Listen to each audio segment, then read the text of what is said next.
London, England. Phileas Fogg was a mysterious figure. No one knew what this gentleman was doing. It was only known that he was wealthy and solitary. Fogg was a member of the Reform Club in London.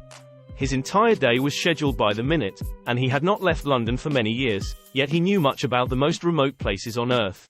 On October 2, 1872, Fogg hired a new servant, a Frenchman named Jean Passepartout, who had a turbulent youth and now dreamed of a quiet, measured life. Learning about Fogg's precision, Passepartout believed that he would be the ideal master for him. On the same evening, members of the Reform Club discussed the robbery of the Bank of England. The police suspected a distinguished gentleman seen at the bank. Policemen were sent to all major ports, but the criminal disappeared. Fogg noticed that the thief was probably far away because the world had become so small that it could be circumnavigated in 80 days. Club members replied that circling the Earth in that time was impossible due to various unforeseen difficulties.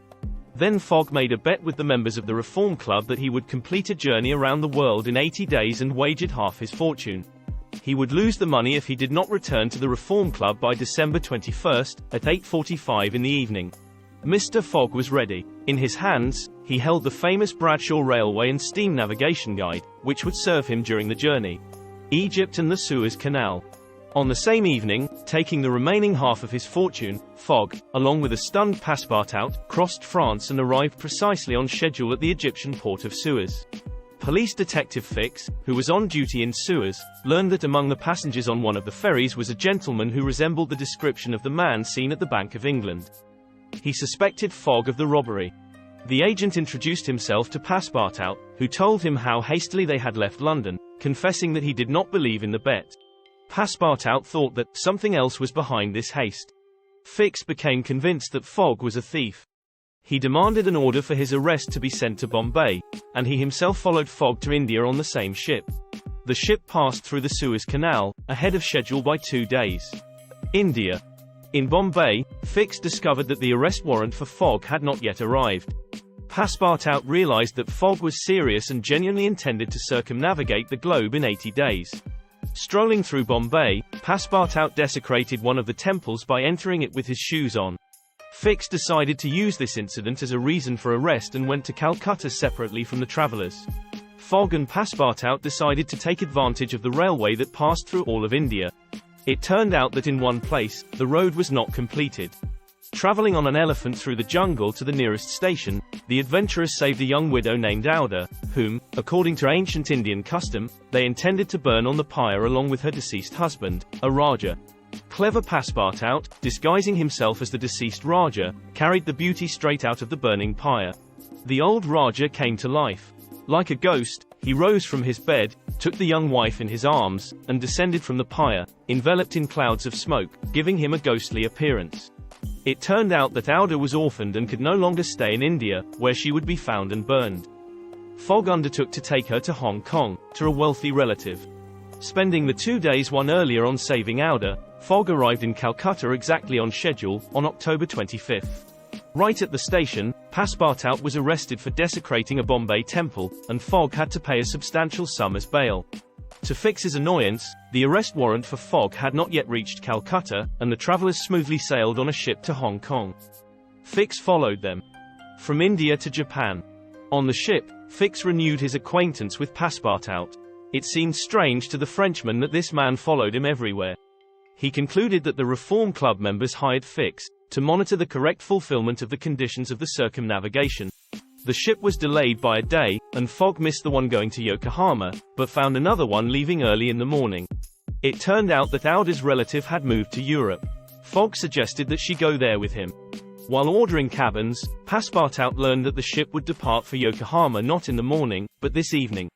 He did not have time to warn his master. Fix lured him into an opium den and tried to persuade him that Fogg was a thief who needed to be detained until the warrant arrived. Loyal Passepartout refused to believe it. Fix drugged him and gave him an opium pipe. In the morning, Fogg discovered that the ship had sailed to Yokohama without him.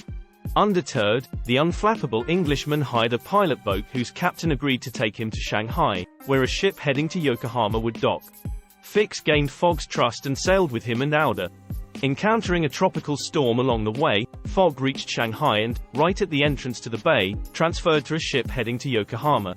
Meanwhile, Passepartout, in a semi-conscious state, reached the ship on which he was supposed to sail to Japan with Fogg.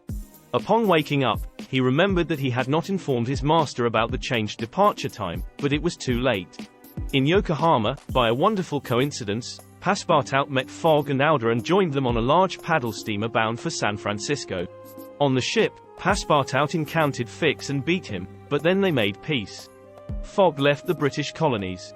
Fix received the warrant but could no longer arrest him and was interested in ensuring that the Englishman quickly reached England.